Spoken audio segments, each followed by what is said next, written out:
And now, if you do an online search for content on how to make the most of Squarespace, somewhere at the top of page 1, you will find a video made by Paige Brunton. And if you know Paige, you know the reason why. Through her many classes and posts, she has turned her site, paigebrunton.com, into a hub for Squarespace designers of all skill levels. In fact, I know that many people in this room have taken a class from Paige. I am beyond delighted to welcome to the Circle Day stage, for the very first time, Paige Brunton. Hello, everyone. It's so wonderful to be here. I'm thrilled to chat with you, and I've met so many students already. You bring me so much joy. We are here to discuss a very interesting topic. That is successful designer secrets, what they do differently. The intrigue, I know. I was on a walk with my husband, and he asked me a question. And he asked me, of all of your most successful web designer students, what do they have in common? And I thought it was really interesting, and I was like, you know what? I'm going to think about that for a minute. And so I thought to my over 6,500 students of the conversations that we've had on our monthly Q&A calls, which I've hosted for 7 years now, and the dozens of student success story interviews that I've conducted, and I determined the commonalities, and that is what I'm sharing with you today. So if you're wondering, here's some fabulous things that my students have done. They have booked themselves a full year in advance. Charlotte actually had to stop marketing because she couldn't figure out when to book her vacations past a year from now. Lindsay charges $16K per project. Sydney enjoys consistent $30K months. And Caitlin does $100K years with 3 young children, just working 20 hours a week. And then Carly is incredible. She grew a team of 7 in her second year as a website designer. So what I'm talking about is what these ladies have done really, really well. So I asked myself, what led these students to such exceptional results? And what are they doing differently than most? And what is the secret to their success? And that's what we're going through. So the exceptionally successful always had one of these 2 things I noticed. Either they developed incredible design skills. We're talking like above average design skills here. Or they had a very highly specific niche. Now it's one of the 2. Then they often had one of these 3 things as well. They had referrals as a client source, and I'm going to explain to you what that means, because it's not just that they had super well-connected clients. There is a bigger reason to that. They also picked a marketing strategy from a place of joy, not should. And they ran from generic positioning. And then I'm also going to share with you what doesn't seem to matter and what you can basically skip over if you're trying to be as efficient. I like to run my business in what I call a lazy, efficient way. And so I'm going to tell you what you don't need to worry about, basically. So if we haven't met yet, it's lovely to meet you. I'm Paige. I started a site design side hustle in university. I booked it out and decided, how exactly am I going to go beyond just what I as one person can do? And I decided to do that through a course called Square Secrets, where I would teach people how to DIY their own website. Now, I quickly realized that I had gotten my ideal client wrong. And the only people who want to spend 12 plus hours learning Squarespace are people who probably want to design websites for other people as opposed to just doing it for their own small business. And so students kept asking me questions about how exactly do you deal with the contracts and the taxes and the onboarding and the offboarding? And I realized they're asking me questions about how I run the business and not just how do I tweak site styles or move a spacer block back in the day. And so that led me to create Square Secrets Business, which is the most popular course on building a Squarespace web designer business online and accidentally becoming a business educator for other designers. Now, personally, I'm Canadian, I'm married a German, I live in Switzerland, and I am beyond myself with excited for the ski season to come. So, remember how I said that the most exceptionally successful have either developed incredible design skills or a very specific niche? The keyword there is or. You get to pick which one of those 2 things you want to try to tackle, basically. Whichever one is easier to you is the one I would go with. So think about it like this. Let's say that you're a venue owner in the wedding industry, an industry where design and visuals is very, very important to the success of your business. And you come across 2 designers' portfolios. Designer number 1, awful. designer number 2. PB photography. If I was a photographer, here we are. Now, some web designers get so caught up in the business building strategy and the figuring out their marketing and their pricing that they forget about really polishing their web design skills. And so the question is, if you were that wedding venue, which of these 2 designers would you choose? Now you might say, okay, but there's more factors than just design, right? It's true. Maybe designer 1 is cheaper. They can start on your website straight away. They sent a really great pitch, but they still have a very questionable website of their own, and you cringe at their portfolio. Whereas designer number 2 is significantly more expensive. They're actually booked out for 4 months, and you're going to need to wait in line because they can't start on your website right away. You search them out. They have a drop-dead gorgeous website and a similarly amazing portfolio with all different websites in the wedding industry. So in the end, the wedding industry is a creative industry, and design really, really matters. So refining your design skills is a super worthwhile thing to spend your time on, especially if you want to serve clients in a really aesthetics-focused industry. Now, if you're going to target a design-oriented industry, don't keep tweaking your pricing or rewriting your welcome package. Instead, work on polishing your Squarespace design skills. Now, you might think, well, it must have been nice to be born with design skills, Paige. Not all of us have that gift. But I believe that design skills can be learned. There are principles and best practices that you can follow. And you can tell that from my god-awful first website. Why is my logo taking up a quarter of that page? I'm not really sure. If you look at On the Weekend, I redesigned my website with the help of SquareKicker, shout out. And it looks a lot better than that now. So, when you have design award-worthy portfolio, getting clients becomes a heck of a lot easier for you. Remember, for business owners, a new website is a really exciting moment in their business. This is something that they save up for, it's a big investment for them, and it's not uncommon for them to wait months to be able to work with a designer that they are really, really excited about. So, I know that improve your design skills sounds like this very flowery, what does that actually mean? What do I do in practice? Here is your to-do list. So I want you to decide that you are a student of design. Look for great design everywhere. When you walk through the aisles of your local grocery store, look at the packaging. I'm totally one of those people who buy the prettiest thing on the shelf. And so make sure that you're looking for what makes this package look better than that package? Or look to fashion. I do have to say fashion it changes quickly. And so you are definitely going to find a lot of trendy ideas from looking at fashion. If you want some more timeless ideas, I look a lot to interior design because people don't redo their kitchen every single season because that would be way too expensive. So follow great designers. But remember not to compare yourself. Your third website will obviously not look like someone's 300th website. And so just keep in mind as you're scrolling through Instagram, make sure that you realize okay, if they've been at it, if Promise Here has been at it for 15 years, then obviously your websites are not going to look quite as good as hers yet. So don't beat yourself up for that.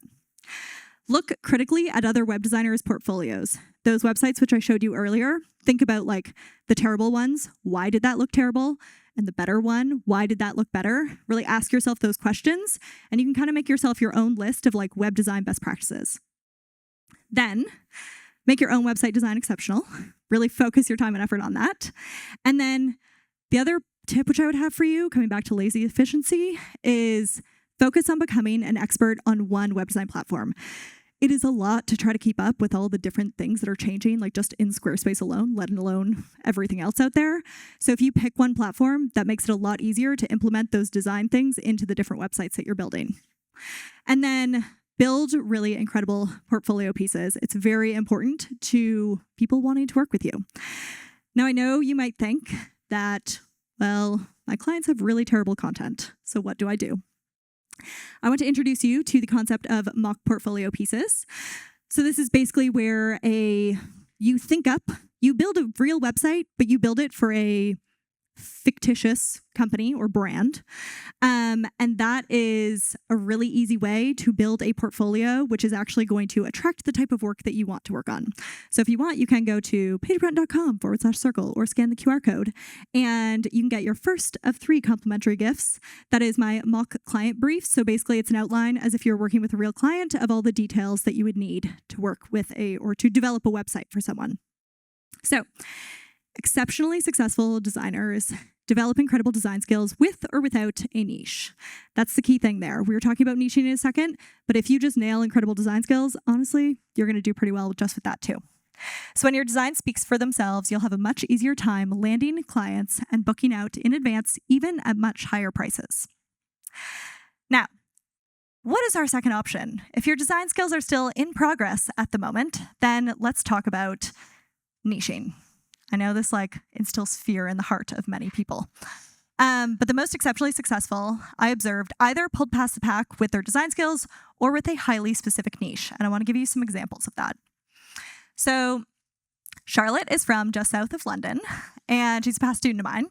And she was really into writing fiction novels. And so she got a book deal, very exciting, with a traditional publisher, and she joined a Facebook group full of other traditionally published authors. And interestingly, she didn't have the budget to hire a website designer, so she did some Googling. She built her own Squarespace website. And what she found from that was in this Facebook group, everyone started asking questions about website-related things, and so she started answering those questions, and she suddenly became known in this Facebook group as the person who knew things about websites. And so when she realized after she built her website, oh, you know what? I would really actually love to do this as a side hustle. Unless you're J.K. Rowling, writing isn't the best paid gig in the world. And so she decided, you know what? I'm going to build websites for authors. So she went into the Facebook group and she did a post and she's like, hey, I want to do 3 projects and I'm going to do them for free, but I need to be able to use it in my portfolio and I need to be able to get a testimonial from you. And would anyone be interested? And she had an absolute ton of comments. And so she went through and she picked the people with the best content, obviously, to make the websites. And she finished those first 3. And then after she did the first 3, she went back to everyone else who had commented and was like, hey, those 3 spots are taken, but if you'd like to work together, I'd be happy to. Here's the details on my services. She booked out for 6 months just from doing that. And then she continued in that Facebook group to just be known as the person. And I know sometimes people think okay, but Facebook groups, do they really work? If you're in the Squarespace web designer Facebook group or the Squarespace users Facebook group, and someone posts being like, hey, I need a website. And it's you and 50 other designers comment and you're like, I'm getting nothing. You're in the wrong Facebook group. So you want to be in a Facebook group where it's a very niche topic where there is not a ton of other web designers in there. So anyways, she booked out for a year from doing just that. And she only serves people who write novels. Then we have Caitlin. Caitlin is from Washington, and she was laid off from her job. She had a new child on the way, and a relative was like, hey, I need a website. You're young. You could probably figure it out. Can you build me one? And so she did, and she eventually found me, took my courses. She really enjoyed doing it, and decided, you know what, I want to do this for a legitimate job. And so she thought about, when she got to the niching section of one of my courses, she thought about, okay, what experience do I have? She didn't have some hobby like Charlotte, which she was super passionate about, but she thought about her family, and her family were all in the trades. And so that's when she realized, you know what, I understand these people. I know where they hang out. I have connections to them already in my personal life. I'm going to start with that. And she did. And eventually she realized, though, you would think the trades, building Squarespace websites for tradespeople is pretty specific niche. She actually niched even further. She realized that from all the different trades that she would work with, the custom home builders were the ones she could provide the most value to, and the ones which she could also charge the best prices to as well. Because for a custom home builder, a website project, if it brings in one more client for them, that's worth 6 or multi-6 figures for them. And so if she could really help that website improve conversion for getting one more person to book, that was super worth that person's time and money. And so therefore she can charge $15 to $25K per project. So if you need some ideas for niches, what you can do is you can go to the Squarespace website, and when you go to build a template, it'll give you ideas of all these different things. And you could be like, oh, perfect. Wedding industry or music or whatever it is.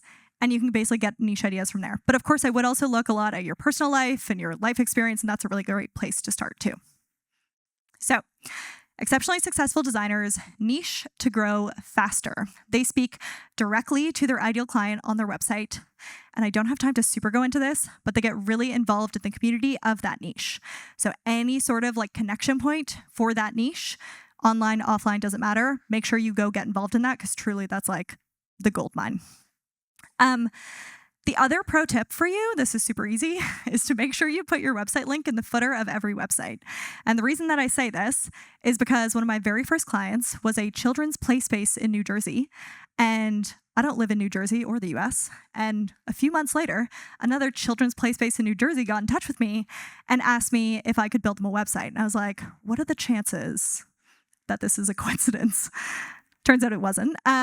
So new businesses creep their competition. So especially if you're serving a very specific niche, if you put your website link in the footer, this is exceptionally effective because everyone goes to creep the other businesses and then they get in touch and hire you. So exceptionally successful designers always had either one of the following: developed incredible design skills or a very specific niche. You don't need both. You just need one. You get to pick which one feels easier to you. Then, exceptionally successful designers often had referrals as a client source. And we're going to talk about what that actually means. So when I was first starting my business, I was a little unsure of how to find clients. I'd never run a business before.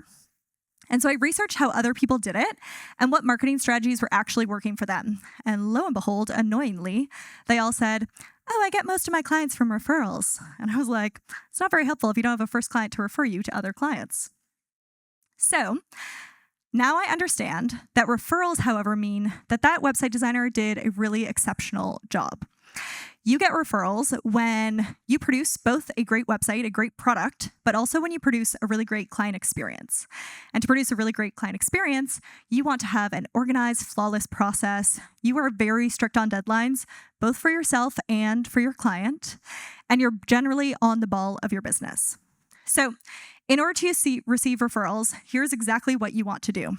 Make sure that you have an exact, repeatable timeframe and process for every single project. If you struggle with that, I have something to help you in a second.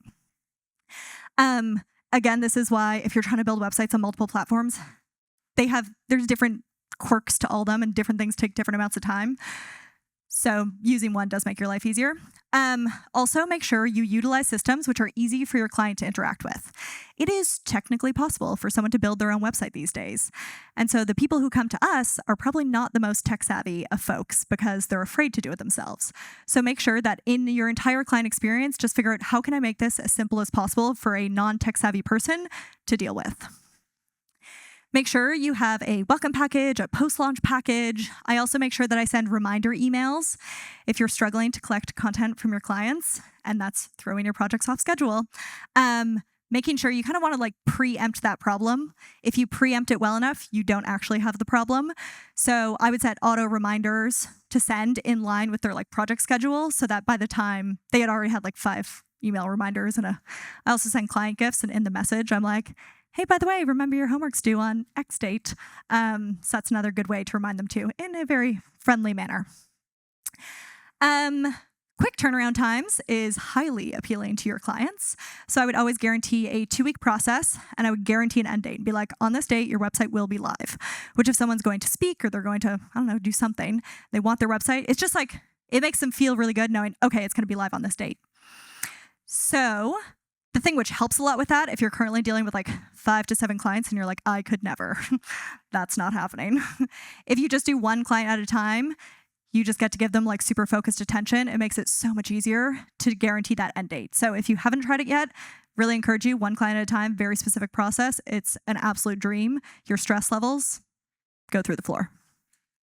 So if you're not currently getting referrals, here's what you want to do. Start looking at the back end of your business. How smoothly is it running? How clean is your process? Can you nail an exact timeline every single time for your clients? Does it feel like the client is running the show sometimes or you? If any of those things are problems, then that is what you want to fix to get more referrals.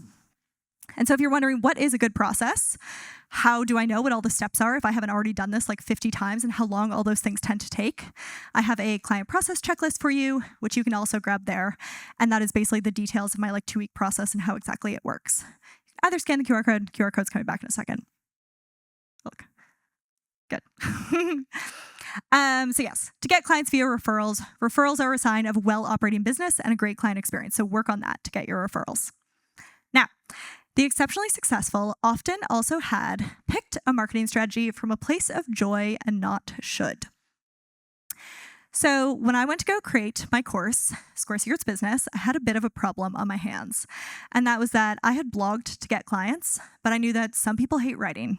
And I should not just say that that is the only way to do this, but I also shouldn't teach on things which I haven't actually done successfully myself, because that would be very out of integrity.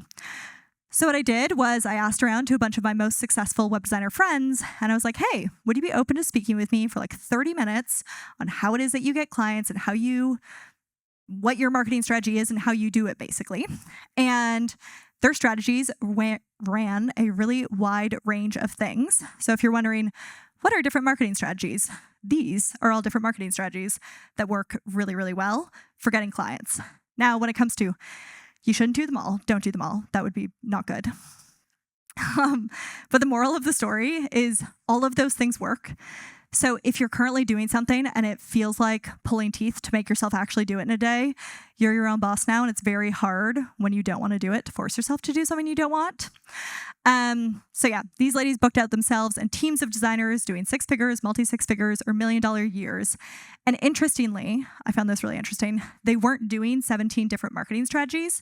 They had like 1 or 2 to book themselves out and not 15.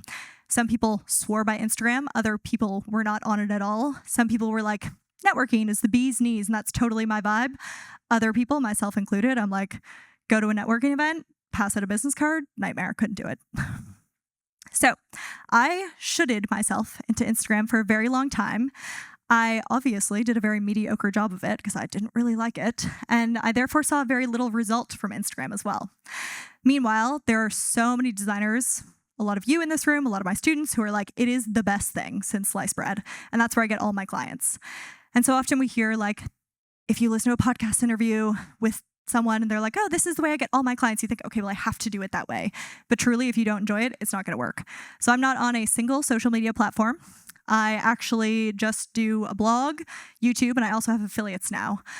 Granted, I'm scaling much more scalable products now, but when I was just doing web designer client services, it was just a blog, and that was it. One thing got me all the clients I could want. So if you're like, there's a lot of options, which one do I do? There's a quiz that you can use. It's called Which Client Finding Method Matches Your Personality Type? And you can also get it at the QR code there. So, exceptionally successful designers pick their marketing strategy from a place of joy and not should. And please take this as your permission slip. If you're currently doing something that you hate, you get to stop doing it.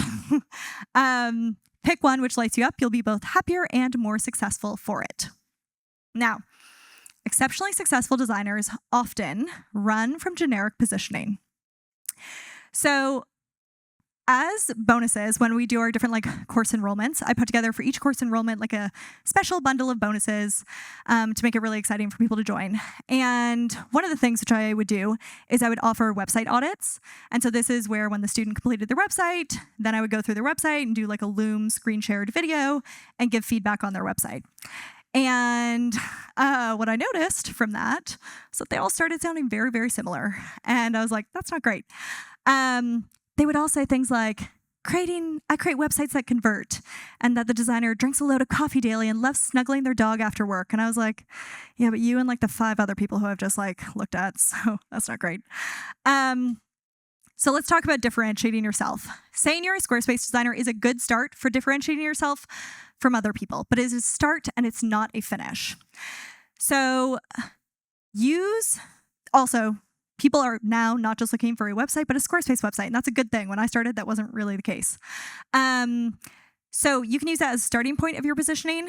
But again, we need to take it further. And here's some ways that you can do that. So you can differentiate by copy. This is one of my past students, Emily.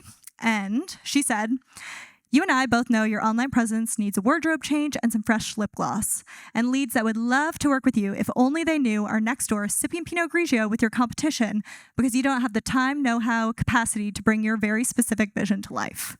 Now that is like different than what most people say on their website. Here's another one, Aisha. She's good friends with Emily. And she says, leave water down to the cheap cocktails, blah, blah, blah, blah, blah. Let that freak flag fly high, friend. Again, different, a little bit unique, and that's a good thing. Then we have differentiating by design. This is Carly, the one who grew the team of 7 in like literally 2 years. And this is amazing. Like, this is different. It's unique. Some people are going to love it. Other people are going to hate it. That's perfect. She works with the people who love her design style. Then we have differentiating by offer, and this is potentially the most interesting thing I've seen any of my students ever do. Her name is Lindsay, and she was a journalist. She then decided to start a location-specific blog. It's called Laguna Beach Living. And so she would talk about like the best things happening in Laguna Beach and the things that are opening in Laguna Beach. She was basically like a destination-specific publication. And so when she was designing her website for it, really enjoyed doing it, joined one of my courses, decided to do that for other people. And when it came to her offer, she's like, screw just doing like website design. I'm going to help people build these like highly location specific publications. And so that's what she's done. And she can charge $16K per project because of it. And she does much more than just the website design. There's like an education component to it. She helps them develop their media kit and figure out how to like pitch local small businesses. So it's like a really interesting, very different offer. It's for very one specific person, but it's great. And then we have differentiated by copy. The lovely Caitlin, who is sitting here. Caitlin is my call co-coach on our monthly Q&A call, so I get to hang out with her every month. And as you can tell, her personality is incredible from the fact that her website is called Launch the Damn Thing. And she says, a professional website doesn't have to be boring. So you can just immediately from that, you get a vibe for who Caitlin is, and her clients are very fun people. So let your freak flag fly, your personality out, your story show, your style shine. That is really going to attract people who you're going to absolutely love working with. So run from the generic positioning. And I will say that I totally get that when you start in business, this feels very difficult. But over time, your business will become more you. And so just like lean into that over time. Now, I want to give you a couple bonus observations of what doesn't seem to matter, which you can basically stop fretting about now. So twice a year, I host a free event, and it basically helps aspiring designers set up their web design business, get the basics going for free. And on those calls, it's really interesting. I always get questions of like, okay, well, should I do XYZ before saying I'm a website designer and before marketing myself? Which 99% of the time I firmly believe is procrastinating and procrastinating. And so here's what really doesn't matter: offering multiple platforms. So as you heard Anthony say, there's 3 million different like websites on Squarespace now. You as a website designer can probably only take on 20 to maybe 25 projects in a year. So if you're thinking, oh, I'm not getting enough clients, it's not because you're not offering enough website building platforms. It's not that you also need to go add some other ones. It's that we need to improve some other things in your business. And also, of course, the negative is that it's hard to keep up with the changes on these website building platforms. So that's one thing where it's like, oh, but I think I have to also offer XYZ. You don't actually. The other thing is coding skills. So people come to me and they're like, oh, I want to be a website designer. Should I learn HTML? And I'm like, no. No, your client does not want, like, imagine you just handed them like a HTML'd website. They'd be like, what do I do with that? They would have absolutely no clue. There's a reason that people are choosing Squarespace is because it's easy to maintain themselves, depending on the person. And so learning to code is like, yes, it's great. That's lovely. But it's not like the essential first thing you actually need to do to become successful as a website designer. The other thing I often get asked is, do I need to offer branding? Do I need to offer copywriting? Do I need to offer advanced SEO in order to be successful? And the truth is no. All these ladies, some of them offer it, some of them don't. Like, you can be successful with or without any of these things. Don't feel like you have to add something else. Also, to charge higher prices, people often think, oh, I must add XYZ. I see people doing really great project prices just with Squarespace website design.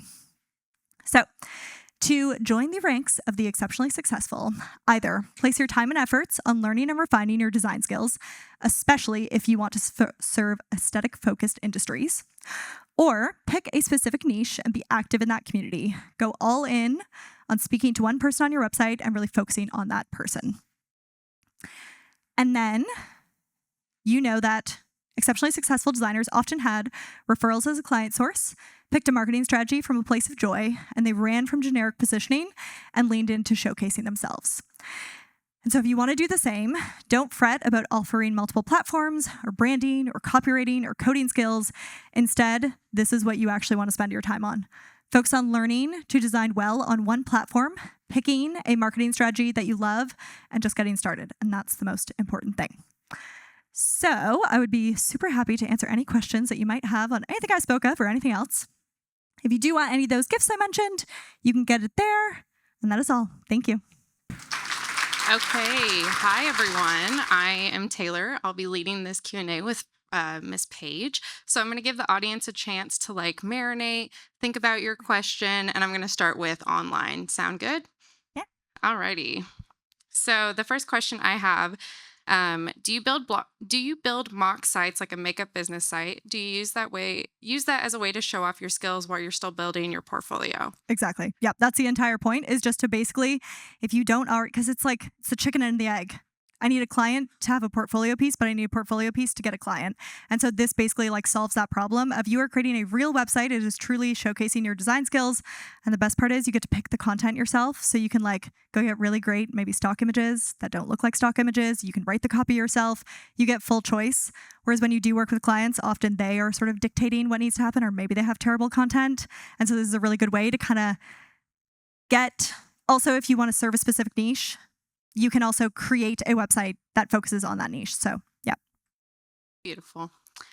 Someone else asked, I've just lost it. Okay. My current niche is entrepreneurs. Do you believe that is too broad? Yep. Too broad. Absolutely. Okay. With growth, how fast is too fast? You can build a wait list. So let me say this. I wouldn't take on 15 clients all at once because, I don't know, you have 15 clients coming to you. I would start booking out in advance and starting a wait list. And then you can start doing other things to scale too. You can do an agency, you can do templates, you can do courses. Those are the other 3 major ways to scale if you're growing too quickly. Great. What are your thoughts about lead magnets? Have you tried any for your web clients? Ooh, for my website clients? Yes. Okay. Yes. Yeah. I mean, I basically encourage all of them. It's if you're, as someone else was saying earlier in a presentation, don't just say, get on my email list. No one cares about your newsletter, unfortunately. So if you create some sort of free, helpful something, that is the best way to get people on your email list. This one's more of a fun question. Oh. Do you have other words for homework? I find people have a negative reaction to that word. That's a good question. I'd chat GPT that one. Okay. What should be a minimum base for Squarespace website service? Or what do you recommend? What's included in a package? Or take it how you want it. Okay. Take it and run with it. Okay. Honestly, it can be anything. It can truly be whatever you want it to be. So if you want to do one-page websites for people, the other thing which I encourage students to do is build the business around your life. So if you're I only have, I don't know, whatever very short amount of time, then cool, maybe you're doing websites in a weekend or just design days or VIP days or something. And so you can kind of, in those cases, say a VIP day, for example, you're not promising a specific outcome. You're promising an amount of time, and I will go through your hit list of priorities top to bottom. So you can truly, you can offer whatever it is you want. If you want your typical starting package for you're doing a whole website, it's probably a 5-page website. It's normal. Do you believe in increasing your price with every project? Ooh. I think it doesn't have to be with every project, but it needs to be I would set yourself some sort of cadence, whether that's every project or every quarter or year or whatever, because I find it's also this is the best thing that you should do when you increase your price is be very loud about the fact that you're increasing your price. I find so many times people are ooh, just gonna slip that onto the website. I totally did that. And not tell anyone, but you increasing your price is a huge piece of urgency to get people to book with you now. So if you've had past inquiries who haven't actually booked with you, then you want to make sure that you get in touch with each and every one of them. Be like, hey, just, price is going up to this, or price has gone up to this, but you can still get old pricing for this amount of time. So what cadence you do at, it doesn't really matter, but probably set yourself something so that you just like remember to do it. Yeah, I think you talking about essentially screaming from the rooftops that you're increasing your pricing and encouraging people to hop on as quickly as possible is really insightful. Yeah. Okay, the last question I have for online, are you accepting new students at this time? Ooh, in October, I am. Ooh. Get on my email list, paigebrunton.com/subscribe.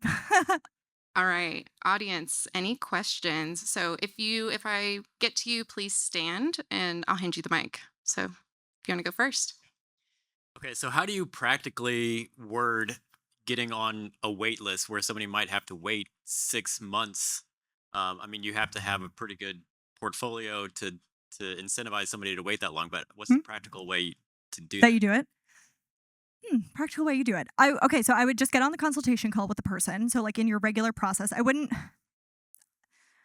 don't know if I'd super like advertise on the website, get on the consultation call with the person. And then once you're on the consultation, be like, my next available date is X. And then in terms of the other thing is like, I would just book them straight away, unless you're getting to like a Charlotte situation where it's like literally a year and you're like, okay, I don't want to book past this. Otherwise I would just book the client, take the deposit or the initial payment or whatever, and book them in, as opposed to just putting them on a wait list. The faster you can get someone to like commit to something, the better off it's going to be. So I would do the consultation call as normal, tell them the next date, no matter how far into the future that is, unless specifically you actually don't want to book further, in which case just let them know, hey, I'm booked out until January 2027 or something. Dream problem. And then, yeah, just let them know, like, I'll add you to some like email list and I'll let you know when the next spaces are available again. Paige, thank you so much for sharing. Thank you. I think for a lot of people, what can be really intimidating when they're beginning a new course or a new career is they're comparing themselves to these success stories. What do you think a realistic expectation for where someone should be a year into their design career is? Okay, I don't want to give any shoulds. Because then, I don't know, you're going to feel terrible if you don't meet it.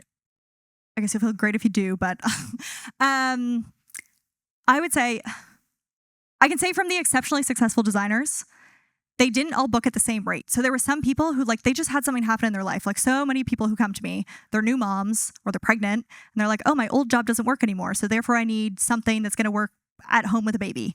And so they might take the course and it might take them a year until they actually get around to figuring out to like open the thing and take it and start. So if I said like, oh, you should be this far, then that's going to be very demotivating. So I don't want to say there's any like specific, I just want to say that like, if you are not immediately booked, you can still be super successful. It took me a really long time to figure out how to run like the entire business situation and find clients and everything. And so, yeah, there's no like typical timeline. It really is person dependent and dependent on like what's happening in their life and their situation. Do they work part-time? Do they have new kids or whatever? So, yeah. What it sounds like is everybody is on their own journey and shouldn't compare to others. Hi, thank you so much for this presentation.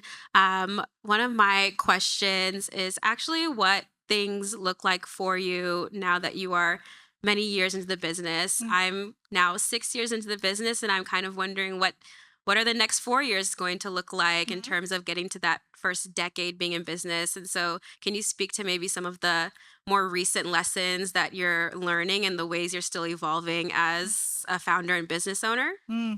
Team. You have to have a team to like have maybe you could do it otherwise, but I don't know. I haven't figured out a way to do that.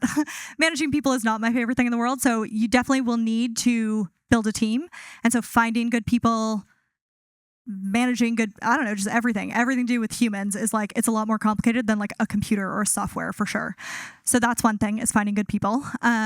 We're very lucky. We have an email list and we just hire from that. And that's amazing. And all the people who are on the email list like want to do some sort of work from home job. So I'm like massively privileged in that. So that really helps. But other challenges, figuring out what to offer next. There was a few students who I've met today, and it was lovely to meet you. And I was asking some of them questions about like, what's your next problem? Because like their next problem is the problem that I need to figure out how to solve. So yeah, that's probably the next difficult thing. And yeah, those are the main ones. Thank you. You ready? Hi, Paige. I'm Ed. You obviously have a very successful course, and a lot of people here know you. Can you speak to or give a strategy as to how to design a successful course? Because you focused a lot on websites and clients, being a designer, but what about the information? How did you tackle designing the course so that it was successful? Who were you, looking into or reading about or any of those types of things? Yep. Really good question. Okay.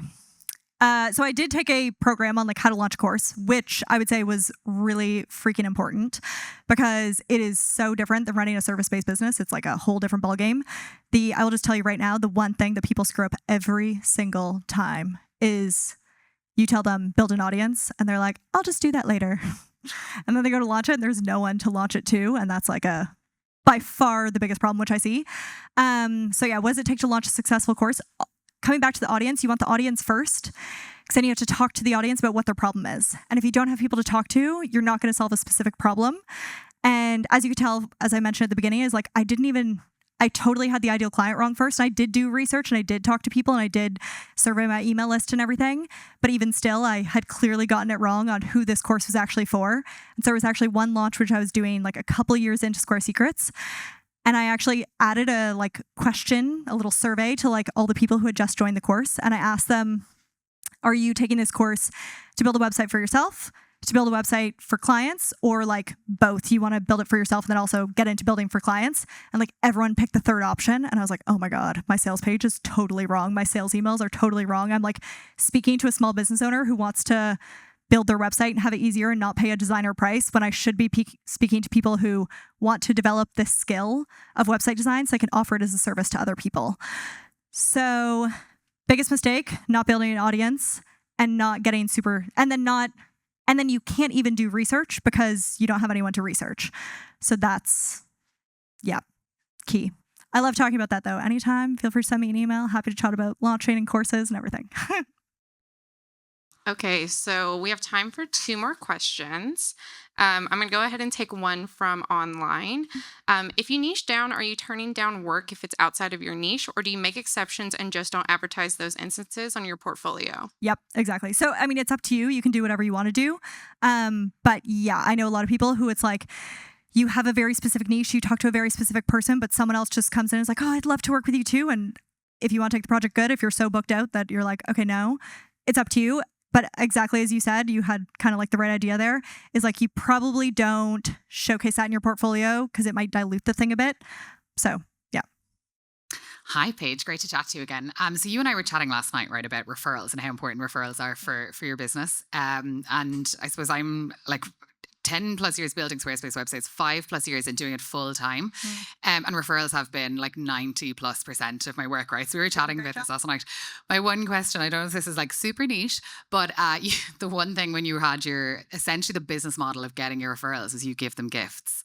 Might be a silly question, physical or digital? Oh, okay. So it depends on where the person is located. So if it's the US, it's really easy.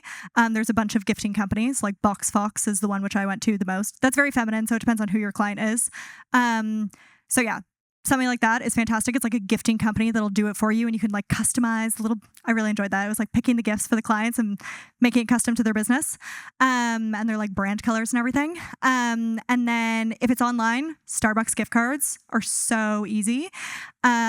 Just make sure you buy it for that specific country. So if you buy someone a US gift card, they can't use it in Ireland, for example. So that's a really easy international one. If someone's somewhere else and you're I don't know of a gifting company in Slovenia, then just use that. Yeah.